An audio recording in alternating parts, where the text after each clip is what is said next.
அஸ்ஸலாமு அலைக்கும் வரஹ்மத்துல்லாஹி வபரகாத்துஹு. ஒரு நபரை நம்ம அழைக்கிறோம். அழைக்கக்கூடிய அந்த நேரத்தில் அந்த நபர் நம்மளுக்கு முகம் கொடுத்து கூட பார்க்காம அதுக்கு எந்த பதிலும் சொல்லாமல் அவர் விசாடு போய்க்கொண்டே இருந்தார் என்று சொன்னால் எவ்வளோ கோவம் வரும் நம்மளுக்கு. படைத்த இறைவன் ஐங்கால தொழுகைகளின் மூலமாக 5 நேரம் நம்மளுக்கு அழைப்பு விடுத்து கொண்டே இருக்கிறான். தொழுகையின் மூலமாக பதில் சொல்கிறது உன்னதமான ஒரு செயல். எல்லா விதத்திலும் இறைவனுக்கு கட்டுப்பட்டு நடக்கக்கூடிய ஒரு செயல். குறைந்தபட்சம் அந்த பாங்குனுடைய அந்த வார்த்தைகளை திரும்ப சொல்வது என்பது ஒரு சிறப்பான ஒரு சுன்னத். அந்த அந்த பாங்கு சொல்லக்கூடிய நேரத்தில் அமைதியாக இருந்து பாங்கு சொல்லக்கூடிய அந்த ஒரு வார்த்தைகள் அல்லாஹு அக்பர் என்று சொன்னால் திரும்ப நம்ம அல்லாஹு அக்பர் என்று சொல்வது. அஷ்ஹது அல்லா இலாஹ இல்லல்லா என்று சொன்னால் திரும்பவும் நம்ம அஷ்ஹது அல்லா இலாஹ இல்லல்லா என்று சொல்வது. அவ்வாறு செஞ்சால் கூட போதும், மனம் ஓந்து செஞ்சால் அது கூட நம்மளுக்கு சொர்க்கத்தில் நுழைவிக்கும் என்கிறார்கள் நபி ஸல்லல்லாஹு அலைஹி வஸல்லம். நபி தோழர் அபூ ஹுரைரா ரலியல்லாஹு அன்ஹு அவர்கள் இந்த ஹதீஸ் அறிவிப்பாங்க. இந்த ஹதீஸு ஸஹீஹுன் நஸஈல பதிவு செய்யப்பட்டிருக்கும்.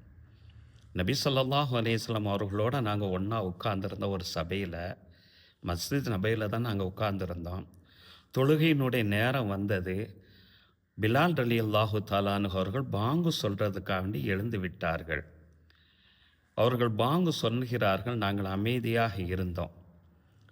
பாங்கு சொல்லி முடித்ததற்கு பின்னால் நபி ஸல்லல்லாஹு அலைஹி வஸல்லம் அவர்கள் எங்கள்கிட்ட இவ்வாறு சொன்னாங்க, யார் பாங்கு சொல்பவர்களுடைய அதே வார்த்தையை பதிலாக திரும்ப சொல்லுகிறாரோ, எந்த விதமான பேச்சையும் பேசாமல் அந்த நேரத்தில் அமைதியாக இருந்து பதிலாக திரும்ப சொல்லுகிறாரோ அவர் சொர்க்கத்தில் நுழைவார்கள் என்றார்கள் நபிகள் நாயகம் ஸல்லல்லாஹு அலைஹி வஸல்லம் அவர்கள். இது எவ்வளோ பெரிய ஒரு பாக்கியம்.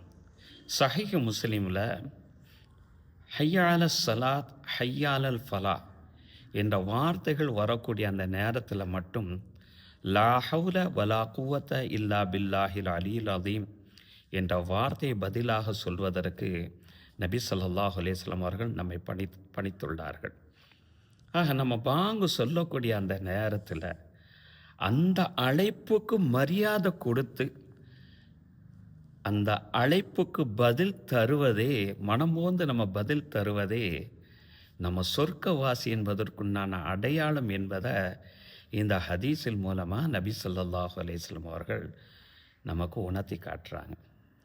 முடிந்த அளவுக்கு பாங்குக்கு மரியாதை சொல்லி அதை மதிப்பளிப்போம்.